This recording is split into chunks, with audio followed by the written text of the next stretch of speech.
yaitu kita sentuh sebagian saja tentang keselamatan, kesembuhan, dan mujizat.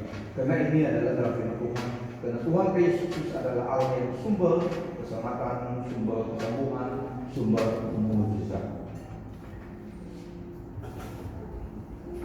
Karena di dalam firman Tuhan, baik dalam perjanjian lama, kita lihat Allah menyembuhkan umatnya. Physical healing, dia menyembuhkan umatnya. Di dalam perjanjian lama, di dalam kita tahu itu adalah kehendak Tuhan. Dalam firman Tuhan dia menyembuhkan secara physical, supernaturally yang menyembuhkan. Dan firman Tuhan memberi kita bahwa Tuhan Yesus Kristus adalah sama yesterday, today, and forever. It's the same God. Allah yang melakukan mujizat, menyembuhkan, yang menyelamatkan dari perjanjian lama sampai selama-lamanya. Firman Tuhan dalam Ibrani mengatakan, Ibrani 13 ayat 8 mengatakan Tuhan Yesus tidak berubah di dalam kuasanya, di dalam kehendaknya. Dia tetap Allah yang menyelamatkan, yang menyembuhkan dan melakukan mujizat. Yesus Kristus tetap sama, baik kemarin maupun hari ini dan sampai selama-lamanya. Nah, firman Tuhan adalah kehendaknya. Jadi kita lihat yang pertama, kesembuhan, keselamatan, kesembuhan, dan mujizat. Yang pertama kita lihat dalam teks dulu sebelum kita masuk dalam mengenai keselamatan, kita lihat dalam Yesaya 41 ayat 10. Dalam firman Tuhan, Yesus Kristus adalah Allah yang dari perjanjian lama, perjanjian baru, dan selamanya. Dia adalah Allah yang Maha Kuasa yang kita tidak lihat. Allah yang Maha Kuasa itu terlihat dalam Yesus Kristus. Dalam perjanjian lama dan perjanjian baru yang akan datang, dia adalah Yesus Kristus, Allah yang perkasa itu. Dia berjanji kepada kita yang percaya kepadanya, jangan takut karena aku beserta denganmu. Jangan cemas karena akulah Allahmu. Aku akan menguatkan, bahkan akan menolong engkau. Ya, aku akan menopang engkau dengan tangan kananku yang penuh kemenangan. Di dalam ayat ini, janganlah takut sebab aku menyertai engkau. Janganlah bimbang sebab aku ini Allahmu. Aku akan meneguhkan, bahkan akan menolong engkau. Aku akan memegang engkau dengan tangan kananku yang membawa kemenangan. Ayat ini menyatakan pemeliharaan, penjagaan Tuhan Allah kita sebagai Bapa, sebagai penjaga, sebagai penolong kita, dan pasti ada kemenangan di pihak kita. Amin. Karena dia Allah. Jangan takut sebab aku menyertaimu. Jadi dia beserta kita, makanya kita tidak takut dalam masa ini, masa yang begitu mencabar pun Allah beserta kita. Jadi dialah kemenangan kita, dia yang memberi keyakinan sehingga kita tidak boleh takut menghadap cobaan dari hidup ini, karena dia yang beserta kita. Aku akan memegang engkau dengan tangan kananku yang membawa kemenangan. Dia memberi affirmation, kasihnya, pemeliharaannya kepada kita yang percaya kepadanya. Dan oleh itu kita dengan penuh keyakinan dapat tahu apa yang tercatat dalam firman Tuhan itu adalah kehendaknya. Pada masa seperti ini juga kita mengarahkan pandangan kita, fokus kita kepada Tuhan Yesus yang adalah Allah, dan dia Allah kita. Dia yang meneguh kita, bahkan menolong kita. Dia memegang kita, memelihara kita. Nah, Bapak Ibu sekalian, banyak yang bertanya dan juga mungkin kita tanya, apakah keselamatan itu kehendak Tuhan pada hari ini? Apakah kesembuhan itu kehendak Tuhan sampai pada hari ini? Apakah mujizat, apakah Allah masih melakukan mujizatnya seperti dalam firman Tuhan? Kita kembali kepada firman Tuhan untuk jawabannya. Dalam firman Tuhan kita tahu bahwa jika ada dalam firman Tuhan, jika Tuhan Yesus melakukan perkara itu, jika rasul-rasulnya, nabi dan nabinya melakukan sesuai dengan kehendak Tuhan dalam firman Tuhan, itu adalah kehendak Tuhan. Jadi kita tahu itu kehendak Tuhan atau tidak kehendak Tuhan. Kita masuk dalam yang pertama, keselamatan, salvation, keselamatan jiwa kita. Yang pertama dalam Kisah Rasul 4 ayat 12, Kisah Rasul 4 ayat 12, kita masuk dalam bagian yang kita boleh sampai kena masa kita. Dan dalam ayat ini, keselamatan tidak ada dalam siapapun. Keselamatan tidak ada di dalam siapapun juga selain di dalam Dia, yaitu dalam Tuhan Yesus. Sebab di bawah kolong langit ini tidak ada nama lain yang diberikan kepada manusia yang olehnya kita dapat diselamatkan. So, untuk keselamatan, Yesus adalah keselamatan itu di dalam namanya. So, tidak ada keselamatan jiwa di luar Tuhan Yesus, di bawah kolong langit ini. Maksudnya tidak ada cara untuk orang diselamatkan jiwanya. Tiada penyelamatan melalui sesiapa yang lain, karena tiada nama lain di bawah langit ini diberikan dalam kalangan manusia yang dapat menyelamatkan. Hanya Tuhan Yesus. Yang kedua mengenai keselamatan jiwa, kita baca dalam 1 Yohanes 5 ayat 11 sampai 12. 1 Yohanes 5 sampai 12. Kesaksian itu ialah Allah memberi kita hidup yang kekal, dan hidup ini ada di dalam Anak. Sesiapa yang memperoleh Anak itu memperoleh hidup, dan sesiapa yang tidak memperoleh Anak Allah tidak memperoleh hidup itu. Hidup kekal, keselamatan jiwa, hidup kekal itu dalam Tuhan Yesus. Jika kita kenalkan memiliki Yesus dalam hidup kita, pasti kita selamat jiwa. Amen. Tidak ada ragu-ragu, karena berdasarkan Tuhan Yesus, berdasarkan firman Tuhan, we know beyond a shadow of a doubt, kita diselamatkan. Kita memiliki keselamatan itu karena Yesus adalah keselamatan itu. Amen. Perasaan kita mungkin tidak begitu, kalau out of 10 mungkin 5. Tetapi kita memiliki firman Tuhan yang menjaminkan kita pasti kita selamat jiwa kita. Nah, Yesus adalah keselamatan kita, Dia adalah hidup kekal itu. Nah, keselamatan jiwa adalah kehendak Tuhan. Meskipun banyak yang tidak menerima keselamatan itu, tapi keselamatan jiwa adalah kehendak Tuhan. Dia tidak ragu-ragu, karena firman Tuhan adalah statement yang benar, menyatakan kehendak Tuhan adalah keselamatan jiwa manusia. Ini sangat penting. Out of the semua mujizat inilah yang terpenting, karena ini membawa kita masuk hidup kekal. So, keselamatan jiwa adalah kehendak Tuhan. Meskipun banyak yang tidak selamat, itu bukan salah Tuhan. Tapi keselamatan jiwa seseorang manusia itu adalah kehendak Tuhan. Makanya orang itu harus datang kepada Tuhan Yesus yang adalah juru selamat itu. Okay? So, kita tidak ragu-ragu keselamatan jiwa adalah kehendak Tuhan. Bagi kita, bagi orang lain juga, itu kehendak Tuhan.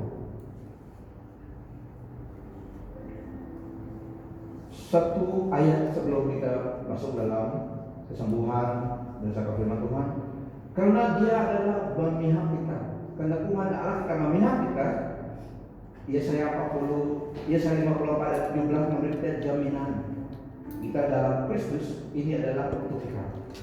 Setiap senjata yang dibentuk untuk melawan engkau tidak akan berhasil, dan setiap lidah yang mendakwa engkau dalam pengadilan akan kau buktikan salah.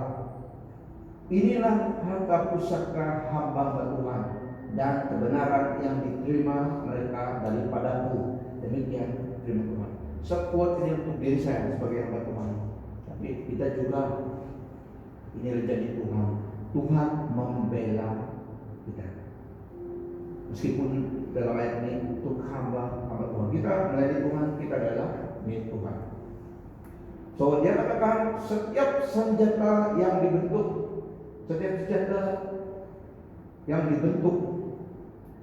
untuk melawan engkau tidak akan berhasil.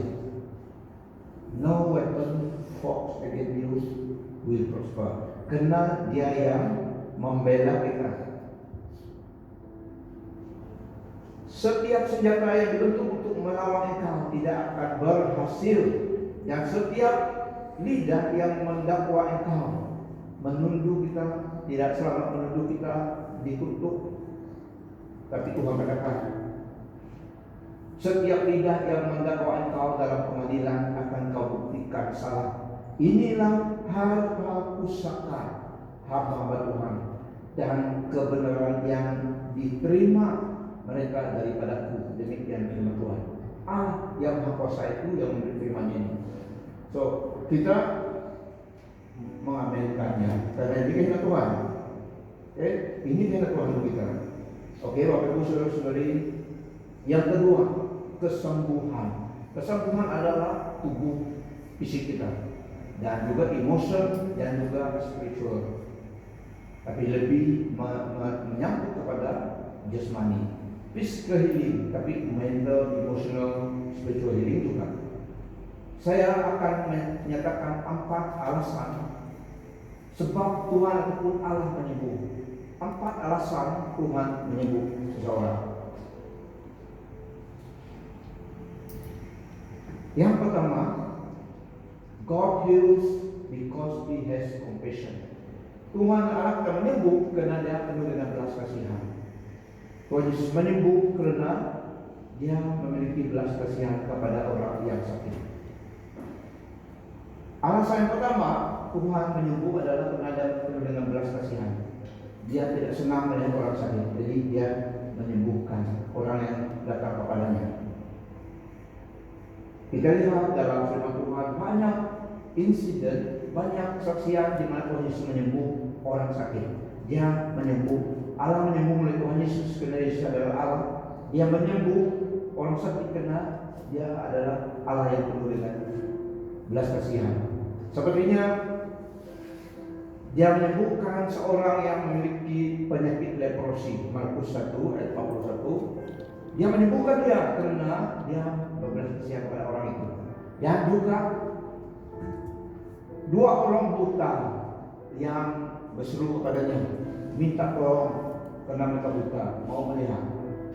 Tidak ada manusia yang dapat, yang sanggup, yang berkuasa memberi penglihatan mereka kembali. Tapi Tuhan Yesus ada di situ. Mereka bukan nasib baik. Mereka fortunate karena Tuhan Yesus ada di situ pada masa itu. Jadi kedua orang buta itu dalam Matius 20 ayat 34, mereka dicelikkan mata mereka. Dan juga kesembuhan itu juga adalah satu mujizat yang Tuhan lakukan, mujizat kesembuhan. Jadi Tuhan sanggup melakukan semua ini. Setelah Yesus turun dari perahu, ini dalam Matius 14 ayat 14. Setelah Yesus turun dari perahu dan melihat,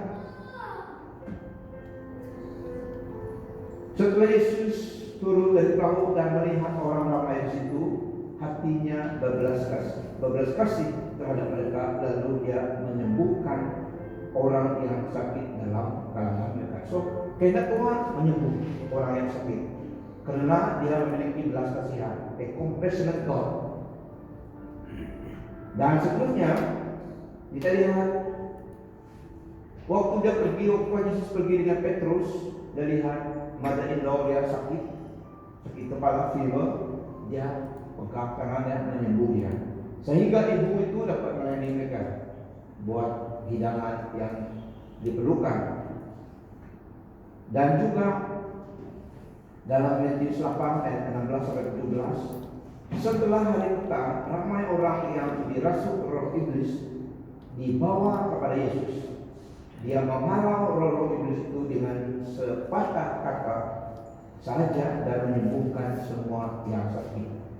Yesus melakukan semua itu supaya terjadilah apa yang dikatakan oleh Nabi Yesaya. Dialah yang memikul kelemahan kita dan menanggung penyakit kita. So, yang pertama tadi alasannya Tuhan menyembuh adalah Dia penuh dengan belas kasihan. Dan seterusnya, alasan kedua, Dia menyembuh untuk kemuliaan-Nya. God heal for His glory. Dia menyembuh karena belas kasihan, karena Dia Allah yang penuh dengan belas kasihan. Itu sifatnya, itu nature-nya. Dia berbelas kasihan. Dan yang kedua, Dia menyembuh untuk kemuliaan-Nya. Karena Dia Allah yang menyembuh, Dia menyembuh untuk kemuliaan, untuk tujuan kemuliaan-Nya.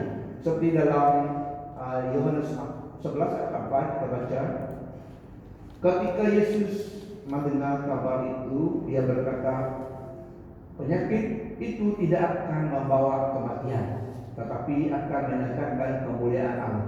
Sebab oleh penyakit itu anak Allah akan dimuliakan. So di dalam semuanya Allah memiliki tujuan. Termasuk waktu Lazarus mati 4 hari baru dia pergi ke tempat itu.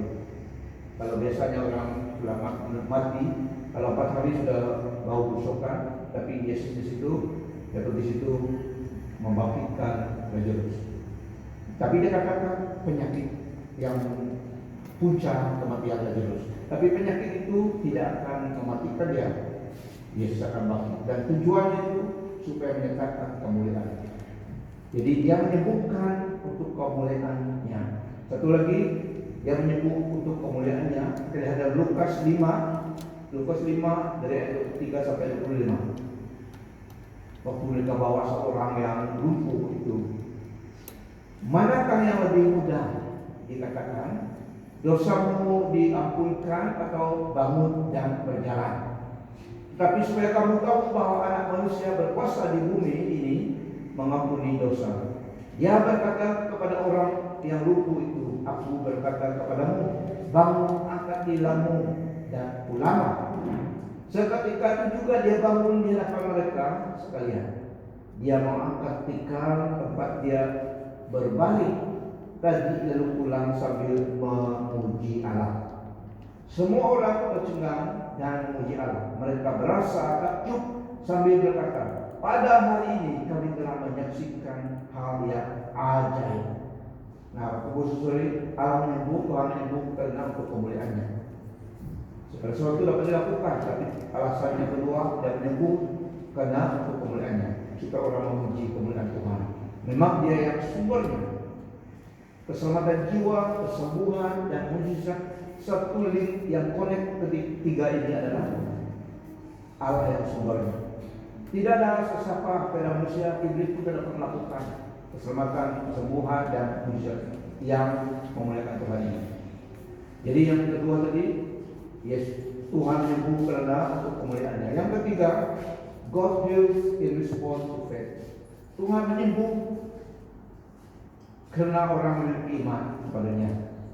Dalam Matius 9 ayat 19 sampai 22, Yesus pun bangun lalu pergi bersama diiringi oleh murid-muridnya.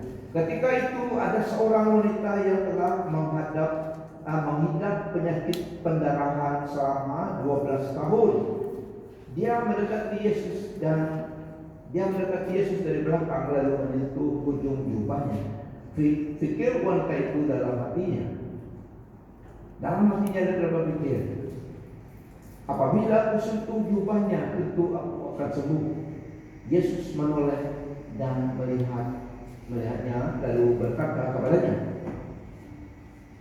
tegapkanlah hatimu anakku, imanmu telah menyembuhkanmu. Seketika itu wanita itu sembuh. So iman, Tuhan menyebut kena iman kepadanya. Perempuan ini berkata dalam hatinya, dia belum konfes lagi, tapi dalam hatinya dia memiliki iman. Kalau sentuh jubah dia pasti sembuh. Jadi oleh karena imannya itu dia sentuh jubah Tuhan Yesus, iman perempuan yang mulia. Karena imannya kepada Tuhan Yesus, Tuhan Yesus belum menjamah dia. Tuhan Yesus tidak melakukan menjamah, menyentuh dia ataupun melakukan perkara yang kata-kata ataupun seperti yang lain itu. Dia orang buta dan ludah, dan ataupun dia guna tanah liat di gulung-gulung, di ludah, di gulung-gulung, pop ada mata. Amen. Tapi perempuan ini dalam hatinya saja Tuhan Yesus belum sentuh dia yang menyentuh jubah Tuhan Yesus, jubah Tuhan Yesus saja. Tapi Tuhan mendengar semua iman, bahasa iman Tuhan mendengar. Belum lagi perempuan yang menyentuhnya, cuma dia menyentuh jubah Tuhan Yesus, mengalir kuasa Tuhan menyembuhkan dia. So iman dia, kata Tuhan Yesus bersaksi kepada wanita ini di depan ramai orang, imanmu menyembuhkan kau. Bukan Tuhan yang menyembuh dia di itu, tapi imannya pada Tuhan dia dapat sembuh. Dia connect dengan Tuhan dengan iman, dia mendapat sesuatu dari Tuhan. Karena Tuhan Yesus adalah Allah yang menyembuh. Tapi pada masa ini dia belum buat atau cara apapun, dia belum jumpa wanita ini, tanya dia bagaimana, tapi wanita ini yang sentuh jubahnya. So Bapak Ibu Saudara, iman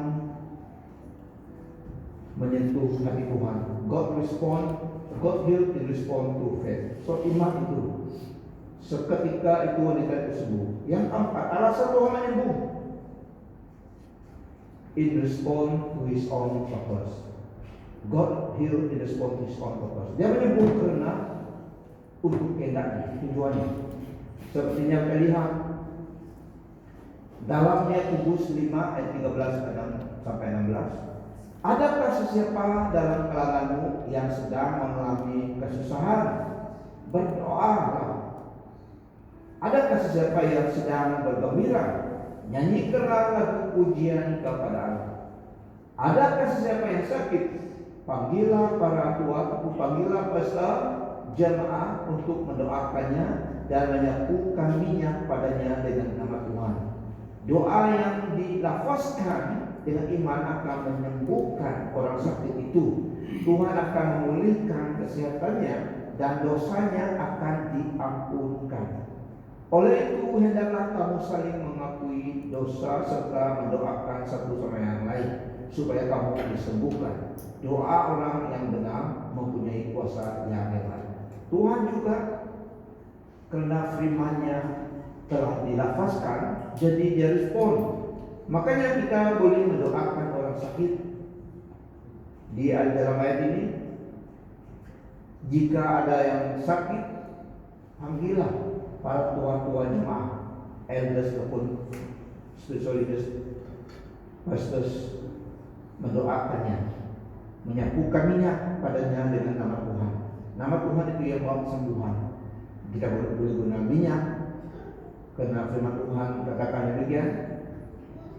Bukan minyak yang menyembuh, tapi Tuhan yang menyembuh. Dalam nama Tuhan, menyapukan minyakku padanya dengan nama Tuhan. Minyak itu sepertinya point of contact. Karena Tuhan memberi firman-Nya, jadi dia backing firman-Nya. Jadi kita doakan orang sakit sembuh dalam kuasa Tuhan. So ini keempat caranya Tuhan menyembuh. Yang pertama tadi karena dia penuh dengan belas kasihan pada orang sakit. Yang kedua, dia menyembuh untuk pemulihannya. Yang ketiga tadi adalah karena iman seseorang kepadanya, dia respon. Dan yang keempat ini dia respon karena janjinya. Seperti dalam firman ini. Seperti dalam Markus 16 juga 17 sampai 20 kita baca ini. Tanda-tanda ini akan menyertai mereka yang percaya. Dengan namaku mereka akan menghalau roh-roh iblis dan mereka akan bertutur dalam bahasa baru. Mereka akan memegang ular tanpa mudarat. Kiranya mereka terminum racun, mereka tetap selamat.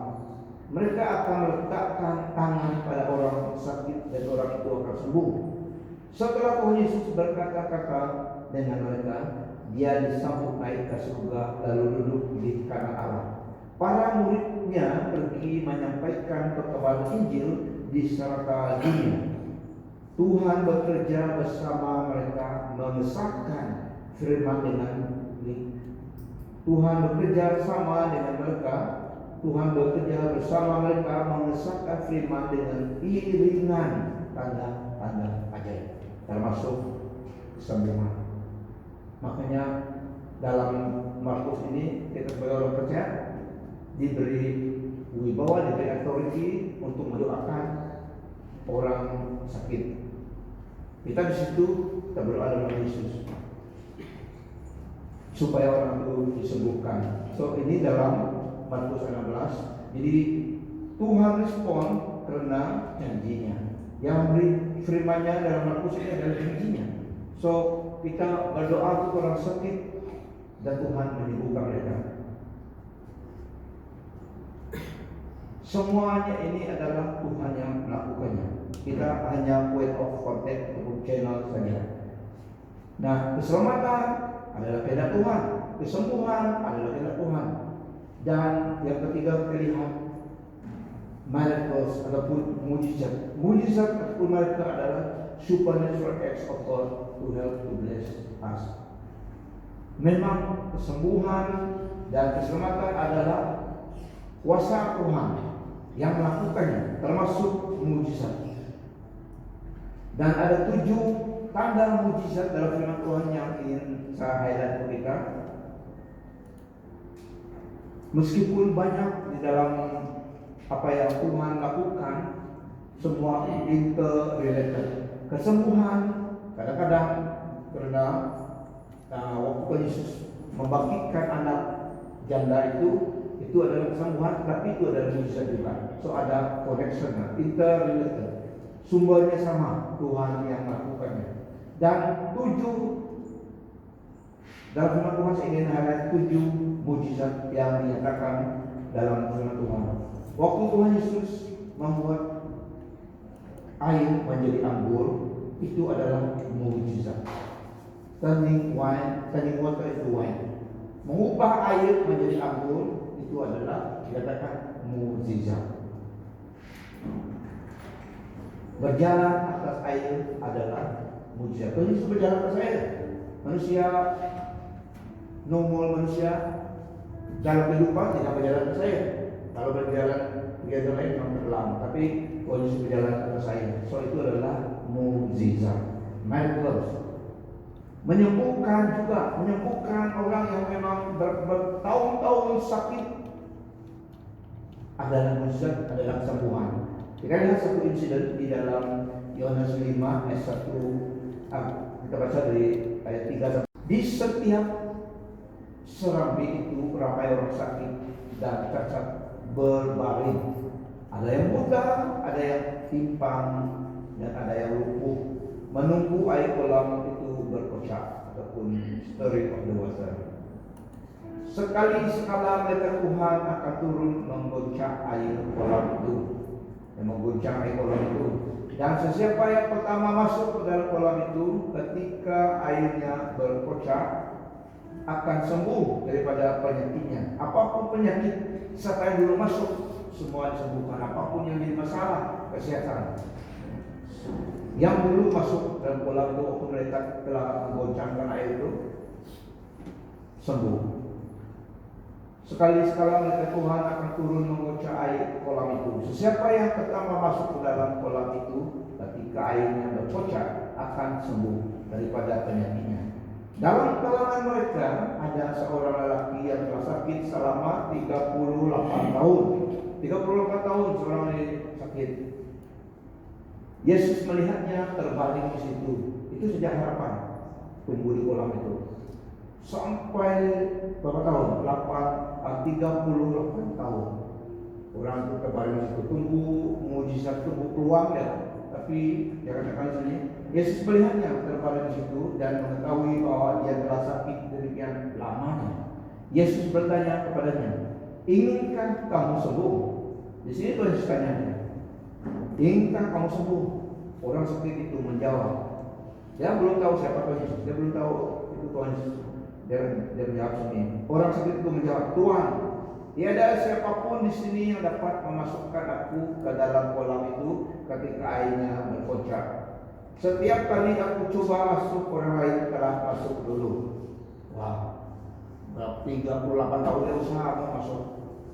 Orang lain dapat tolong, orang lain pun mau dulu. Orang lain itu manusia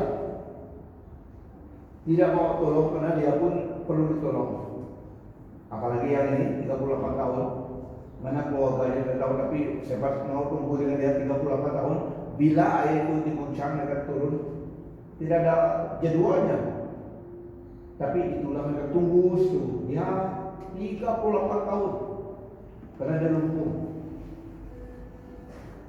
Orang sakit menjawab, Tuhan, tidak ada siapa yang di sini yang dapat memasukkan aku ke dalam kolam itu ketika airnya bergoncang.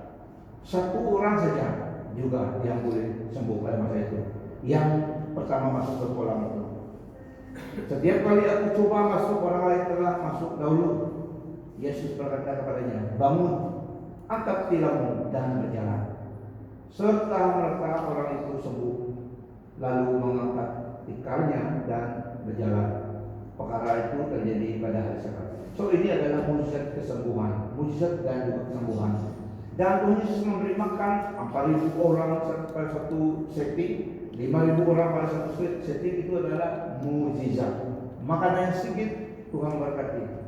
Pada hari ini juga Tuhan melakukan mujizat dalam hidup kita. Amin. Memelihara kita sehingga kita dipelihara dan juga memberkati usaha tangan kita. Meskipun tidak sama kita lihat, tapi semua yang baik dalam hidup kita adalah kebaikan Tuhan. Dan pemeliharaan hidup kita adalah satu mujizat kita masih ada pada hari ini. So menyembuhkan orang itu tadi adalah mujizat dan kesembuhan. 38 tahun, tapi Tuhan ada di situ. Itu adalah mujizat dan kesembuhan. Yang seorang yang buta dari 9 juga itu adalah mujizat dan kesembuhan. Menyeberang sungai Yordan, menyeberang Red Sea, itu adalah mujizat. Air dipecah, dibagi dua, berjalan on dry ground, itu adalah mujizat. So kita tahu dalam firman Tuhan ini adalah mujizat. Soalannya untuk kita pikirkan sebagai orang percaya, secara pribadi, was it God's will to save soul? Apakah kehendak Tuhan menyelamatkan jiwa? Yes, itu kehendak Tuhan. Tuhan tidak senang orang itu hilang ke hukuman kekal. Jadi kehendak Tuhan adalah menyelamatkan jiwa. Ini yang jaga mereka. So ini adalah kehendak Tuhan. Jiwa kita diselamatkan. Maka itu menggunakan kita untuk menjadi saksi Kristus. Apabila orang respon, dia diselamatkan. Kita minta upah di balik Tuhan kelak. Tapi orang itu kehendak Tuhan bagi jiwanya adalah diselamatkan. Jadi tidak ragu-ragu, meskipun banyak orang yang menolak, banyak yang tidak selamat, itu urusan dengan Tuhan. Tapi kehendak Tuhan adalah menyelamatkan jiwa. It is still God's will. Yang kedua, was it God's will to heal? Apakah kehendak Tuhan menyembuh? Yes, kehendak Tuhan menyembuh. Tuhan Yesus menyembuh. Dalam perjanjian lama, perjanjian baru, sampai hari ini Allah melakukan mujizatnya. Melalui orang percaya, melalui kita dapat mengajar kita menyembuh seseorang. Kita boleh bersaksi dalam hidup kita mengalami kesembuhan dari Tuhan. Jadi Tuhan, kehendak Tuhan adalah kesembuhan untuk tubuh kita. Bersaksi sesuatu ketika dulu kita bersaksi. Kalau dalam kereta tidak boleh kena angin. Kena angin sedikit sakit kepala. Selalu pakai itu seperti orang cancer atau pakai kopi. Orang mak lah yang guna itu. Selalu pakai tutup mulut, tutup kepala itu, scarf itu. Jadi pada suatu ketika ada cerita, pernah juga saya ingat dia berdoa ambil. Dia rasa ada Tuhan tarik angin keluar, angin panas keluar di dalam kepalanya. Dari situ terus sembuh. Oke, so itu adalah Tuhan lakukan menyembuhkan. Pada hari ini Tuhan masih menyembuhkan. Saya sharing dengan Tuhan di secara pribadi itu rest of faith. Karena kita Tuhan. Meskipun pada suatu hari kita meninggal dunia juga, memang kita pulang. Bukan kita meninggal dunia tidak harapan. We are going home karena habis sudah tugas kita. Kita pulang ke tempat yang terbaik lagi, menerima upah kita, melihat ciptaan Tuhan, kemuliaan Tuhan di situ pada masanya. So di dalam masa kita di sini investment hidup kita dalam kehendak Tuhan. Tapi yang kedua tadi, was it God's will to heal? Yes. Kalau Allah menyembuh, Tuhan menyembuh, itu untuk kemuliaannya, karena dia berbelas kasihan, karena itu dalam firman-Nya, karena kita respon dengan iman. Memang agama yang lain ada mereka perform exorcism, tapi itu membawa orang lebih jauh daripada Tuhan. Iblis yang dimuliakan dalam kesembuhan itu, meskipun tidak permanen, jiwanya akan hancur. The moment dia gadai jiwanya untuk kesehatan tubuh. Kalau bumbu sakit, ya pergi dokter Jos. Tapi kalau orang yang tidak pernah sakit, dia pergi bumbu. Kalau bumbu sakit, dia pergi dokter Jos, dokter kepala. Okay? Ini penipuan adalah dalam dunia ini. Firman Tuhan adalah Tuhanlah yang menipu kita, tapi kehendak Tuhan adalah menipu kita. So, kita tahu benar firman Tuhan ada di situ. Meskipun tidak semua orang, tapi untuk kita ini kehendak Tuhan. Tidak salah makan obat sambil berdoa, oke. Tapi Tuhan yang menyembuh. So, yang ketiga, does God still works miracles today? Apakah Allah masih melakukan mujizat? Yes, Dia masih melakukan mujizat. Karena firman Tuhan mengatakan Ibrani 13:8, Yesus Kristus tetap sama kemarin, hari ini dan selama-lamanya. Ini pekerjaan Tuhan. Orang menggunakan kita menjadi salurannya, menjadi point of contact, menyembuh orang itu. Bukan kita yang menyembuh dia, Tuhan. Tuhan yang menyembuh. Jadi kalau kita ada di situ, kalau orang lain di sekitar kita dalam keperluan, mereka tahu kita orang Kristen, minta doakan saja dia. Dia sembuh tidak sembuh, bukan urusan kita. Kita sembuh dengan iman menolong dia. Berdoa karena firman Tuhan kita tahu Tuhan hendak menyembuh. Kita berdoa dalam nama Yesus. Kita berdoa kesembuhan terjadi dalam tubuhmu. Jadi kita sebagai orang percaya tubuh Kristus diberi kepercayaan melakukan itu.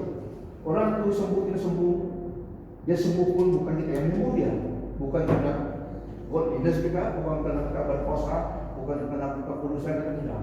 Itu hendak Tuhan menyembuh dia melalui kita. Setiap kita adalah uluran tangan Tuhan, boleh berdoa kepada setiap. Pray for one another. Firman Tuhan dalam Yakobus tadi, berdoa untuk seorang yang lain. Bukan orang full time saja, pantas saja, tapi yang dapat berdoa itu orang percaya. Dalam Markus 16 ini, orang percaya. Kalau orang tidak percaya, jangan suruh dia berdoa kamu juga. Dia tidak selamat, bagaimana ada berdoa untuk kamu? Dia pun belum selamat. Macam mana ada doa untuk kamu yang telah selamat? Nanti salah masuk. Dengan iman kamu kepada Tuhan, seperti orang wanita tadi itu, dengan iman dan sentuh jiwa Yesus. Tapi sertakan di sini adalah kehendak Tuhan untuk kita. Makanya kalau kita lemah sakit, kita berdoa Tuhan, Engkaulah penyembuhku. Cari firman Tuhan yang backing kita, supaya jadi Tuhan. Oleh bila Yesus dan sembuh. So, meditate kepada firman Tuhan, meditate on the word of God. Firman Tuhan tetap sama, itu kehendaknya, tapi iman kita yang harus dimatikan. Makanya kita perlu meditasi firman Tuhan, ulang-ulang, ingat-ulang baca, supaya timbul iman kita. Itu caranya juga dalam dalam kita dengan iman kita connect dengan Tuhan. Faith trigger the button to connect with God's heart. Karena firman Tuhan kata, and without faith, tanpa iman mustahil didapati keredaannya. Siapa yang datang kepada Allah mestilah beriman bahwa Allah wujud dan Dia memberikan ganjaran kepada mereka yang berusaha untuk mencarinya. So iman menyenangkan Tuhan, iman juga memberkati kita. Kalau ada dalam firman Tuhan itu kita imani. Untuk membangkit iman kita, makanya kita terus ulang-ulang datang kepada firman Tuhan, ulang-ulang datang kepada firman Tuhan. Akan menyembuh dan melakukan mujizat dalam hidup kita. Ada keadaan dalam hidup kita yang hanya intervensi dari Tuhan saja ada harapan. Tapi syukur kita memiliki Tuhan dan Allah yang sanggup melakukan itu. So whatever, tetaplah beriman kepada Tuhan. Whatever, tetaplah yakini firman Tuhan.